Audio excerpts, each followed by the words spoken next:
For the latest in strategic affairs, subscribe to our YouTube channel. Click the bell icon for updates.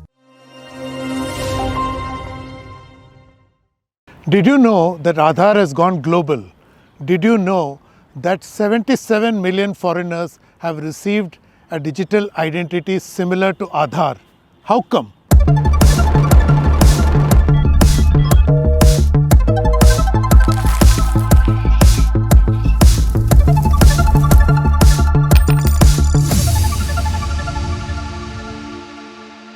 Welcome to another edition of Capital Calculus. I am your host Anil Padmanabhan. In 2009, India rolled out its unique identity project. Yes, the rollout was slow, but today 1.3 billion Indians own an Aadhaar. Built on an open digital ecosystem, Aadhaar was India's first digital public good. Today, the Aadhaar story is going global. To understand why and more, we spoke to Professor S Rajagopalan, President MOSIP, or the Modular Open Source Identity Platform. Little over a week ago, Sierra Leone inked a contract with MOSIP to roll out a national digital identity project. I began by asking Professor Rajagopalan, what is MOSIP? See, MOSIP is an open source identity platform. It is modular. MOSIP actually stands for Modular Open Source Identity Platform. What it enables is a country can set up an digital identity infrastructure by which their residents or citizens can be uniquely identified. And that when we started this project in 2017 December, 2018 January, almost 2 billion people in the world did not have any form of identity, not even paper identity, forget about digital identity. And about 1 billion people had some form of identity but not very useful. So about 3 billion, almost 40% of the world's population did not have access to lots of government program rights and facilities because they lacked identity. So this was an effort to say that how can government set up a digital identity mechanism completely in open source, transparent, privacy by design, data protected. So MOSIP is that. So, Professor, presumably this 40% of the people in the world who don't have an identity are located in the global south, right? Mostly in the global south. There are some countries in the global north do not have a national identity program because for some reason or the other, they do not want to have a national identity program. For example, UK or France, they don't have a national identity system. But most of them who do, they have some other forms of identity. For example, in United States, you have got the social security number. So something like that could exist, but no national identity program. But South, global South, it was quite rampant. Yeah.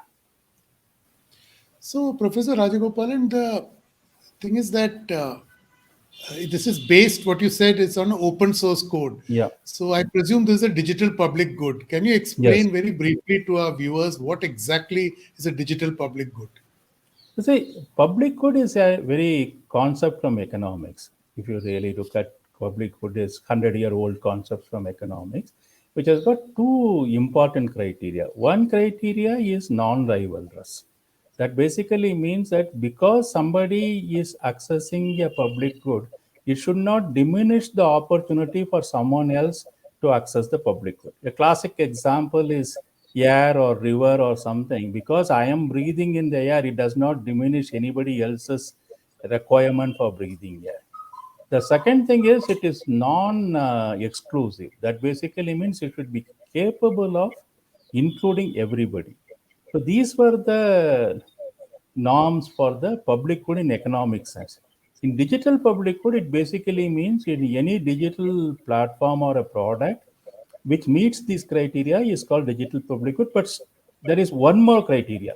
Because if you use this criteria straightforward, Facebook will become a digital public good, YouTube will become a digital public good because they are also non-rivalrous, non-excluding character. But what we also say in digital public good is this must be also owned controlled and evolved by people. The ownership, control, and evolution is not in the hands of a few private individuals. It should be publicly owned. So that's why it becomes a digital public good. The specs just described by Professor Rajagopalan exactly match that of Aadhaar. Then how do the two differ?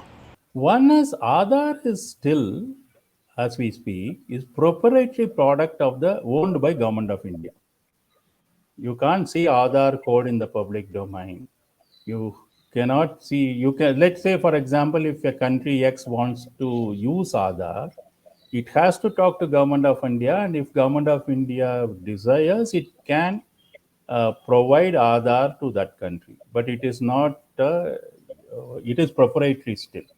Second is that MOSIP, right from the beginning, had built-in features which are transparency on one hand because we are open source, but features on security, privacy protection, as well as consent management, and so many other such features are inbuilt in MOSIP. Of course, Aadhaar also have built all of them now. It's not Aadhaar doesn't have now, but we said that these are some of our design principles to drive our. We learn from Aadhaar's example. We have the 10 years of leadership, and we know what Aadhaar did. So compared to Aadhaar of 2009, when Aadhaar started, MOSIP of 2018 is far advanced, basically because of the work done by Aadhaar. For 9 years, whatever improvement that has happened, we actually recreated that whole system because we don't know Aadhaar's code. So we had to write right from the scratch. Professor Rajagopalan just told us that MOSIP is modular. I asked him to explain with an example as to what do you mean by modular and what are the advantages. To give you an example, for example, a country where we work, Morocco, fingerprints can be taken only by the police, not by anybody else. For biometric enrollment as well as authentication, you need fingerprints. Your national identity authority cannot collect fingerprints in Morocco. And the Morocco police had set up a system long back called CNIE, which had collected all the fingerprints of the Moroccans. So, because we are modular and open, it was possible for us to actually say, yes, the Moroccan identity system will collect only iris and face. Fingerprint, when it is needed, we will take it from the police database, integrate it properly, and then return it to the police database. So the idea is that similarly, a country can decide not to have some of these biometrics at all and then go by something else. So we have made it completely modular. So that is one differentiation with Aadhaar. Second is that because we are working in multiple cultural contexts. A context in Africa is a bit different from, say, Philippines is a bit different from Sri Lanka. We also build in all those diversities into our product mostly. For example, we have done internationalization. So any number of languages simultaneously can be used. Morocco uses French and Arabic. Sri Lanka uses Sinhala, Tamil, and English. So we could do those kinds of things. They are all naturally built in a modular way. It is then clear that MOSIP is nothing but the globalization of Aadhaar. How did this idea originate? See, actually, what happened was Aadhaar came in the scene about 2009, 2010. And at the same time, the World Bank had constituted a group maybe a year later called Identity for Development, because World Bank felt that so many people are not having identity, and if they do not have identity, how do they even get any benefit? So they had set up a group called Identity for Development, and the Identity for Development was suggesting to many countries who were coming to World Bank for technical assistance or for loan or for whatever thing, saying that before going through a benefit management program, or say unemployment allowance or subsidized food grain or whatever it is, you first try to see whether all your people have got identity. Don't exclude anybody, whether it is women, poor, in inaccessible places. Let everybody get an identity. Then based on that, we can provide other benefits from the government. So World Bank was trying to promote identity. Some countries do started, 2, 3 countries started engaging with some identity vendors, mostly from Europe, to set up their national identity program. In fact, quite a few countries in Africa had a about half a dozen national identity program starting 2011, almost parallel to our Aadhaar experience. But some of them floundered because one is they got vendor locked in, second, it was silos, so they couldn't use that identity for other purposes. Then interoperability became a problem. So they had lots of problems in operationalizing the identity, some of these countries. So these countries, as well as other countries which did not have identity, was looking to India saying, can we use Aadhaar? In fact, even the Philippines president, when he visited India as a special guest on a Republic Day event, requested the Indian Prime Minister saying that they are launching an identity program. They would like Aadhaar to support them.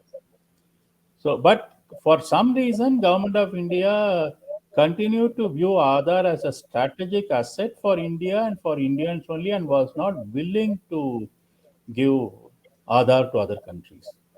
And that put us a bit of a pressure on World Banks, because these countries told World Bank, you want an identity program. We also feel we should have an identity program because we understand that identity is important. But the world's largest identity program, which has been successful in India, is not really helping us do something about it. So the World Bank spoke to iSpirit here, which is a round table, and they both discussed it along with people like Nandan Nilekani and others. Then they said, yes, why not we build a completely in open source an identity platform, which countries can make use of. That's how the whole thing started. It is 3 years since MOSIP was launched. I was curious to know how many countries had signed up for it so far. See, our version 1.0 was launched in February 2020. Okay. And we have 9 countries signed up so far, out of which Philippines, which started implementing towards the end of 2020, even during pandemic, etc., has already enrolled close to about 75 million of their citizens into the system. Morocco is another country which actually signed the MOU with us earlier to Philippines, but they had to go through a fairly long legal and legislative process. So they are also on track, and they have already registered about 4 million people.